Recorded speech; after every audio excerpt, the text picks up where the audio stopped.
carrying on without an update from the Sox game, I would like, and I will, call forward our local actuary, who is the life of the party if the party is only accountants and IRS agents. Giving his number 6 speech, a 5 to 7 discourse on how about them apples. Bluin.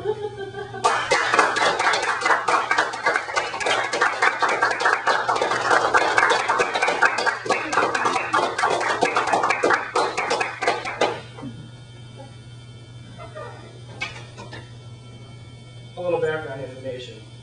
An entire lifetime of the Babe, Billy Buckner, and maybe next year, culminating in yet another devastating moment. It's 2003, Game 7 of the ALCS. Pedro was inexplicably left in the game at well past 100 pitches by the now revived Brady Little. He blows the lead. Later, in the 11th inning, Aaron Bleepin Boone creates a collective groan in New England with a walk-off home run. Things are smashed, curses are uttered. Maybe next year. Fast forward 1 year. Nomar's gone, Brady's gone, and yet again our backs are against the wall. We're down 3 games to none in the 2004 ALCS against none other than the hated Yankees. I'm now living in Rocky Hill, Connecticut, right at the border of the evil empire. Interstate 91 is where residents of the Nutmeg State begin to turn to the dark side. It's a typical pre-game ritual. We make a packing run for some Sam Adams Boston Lager, kill a few beers, put on the Sox gear, and head out to the bar to watch the game. We park the car, not in Harvard Yard, but at the sports bar. We go in. Instead of Sully and Murphy hanging out at the Cask and Flagon, we're flanked by Tony and Gino. Hey! But there are some friendly faces there. Every screen is playing Sox Yankees. Anyone asking to watch anything else will be laughed right out of the bar. Before I continue, I should let you know that this account has been edited for content, as there is a certain 4-letter Anglo-Saxon word that is perfectly acceptable for use as all parts of speech, and to open and close a sentence if possible. Yet for some reason, you can only say it once in a PG-13 movie, and it's frowned upon in general conversation. The mood is dismal. At first, as soon as the announcers show that no team has ever come back from 3-0 in Major League history, and the typical 19, 18, maybe next year chance from the always classy Yankees fans again. As usual, Fox's coverage of the game was less than stellar. They added a couple new idiotic graphics like, right now, just in case you weren't watching the game right now. This, of course, in addition to the questionable music selections like In the Air Tonight by Phil Collins. Awful. The usually Yankee-biased announcers were replaced by the understandably biased, obnoxious Yankee fans. I don't know what's worse. The Yankees struck first blood, but the faithful remained strong. Big Papi Ortiz struck back, and we enjoyed only the second lead of the series. However, the Yankees tied it up, then regained the lead 4-3. The mood was mixed. Yankees fans were beginning to glow, and Sox fans were shaking their heads, but refused to give up, mostly due to a genetic defect in the never-ending optimistic music.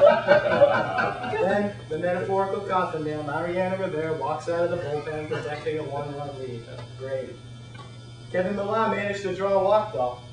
There was still hope. Then, Tito puts in the speedy Dave Roberts as a pinch runner. He steals second on the first pitch. It was one of those slow-motion moments where you know the tide is about to turn. Billy Miller then drove him in to tie the score. The Red Sox contingent erupted in cheers.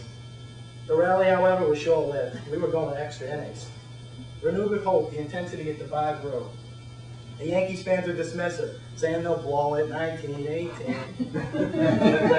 It's now the bottom of the 12th inning. Manny and Manny leads off with a single.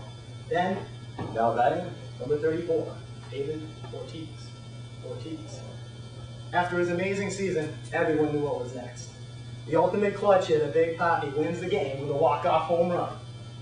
The Yankees lose! We were back. The place erupted into the infamous Yankees suck, Yankees suck chant, which can be heard at some point in any sporting event in Boston, from Pee Wee soccer to NFL football.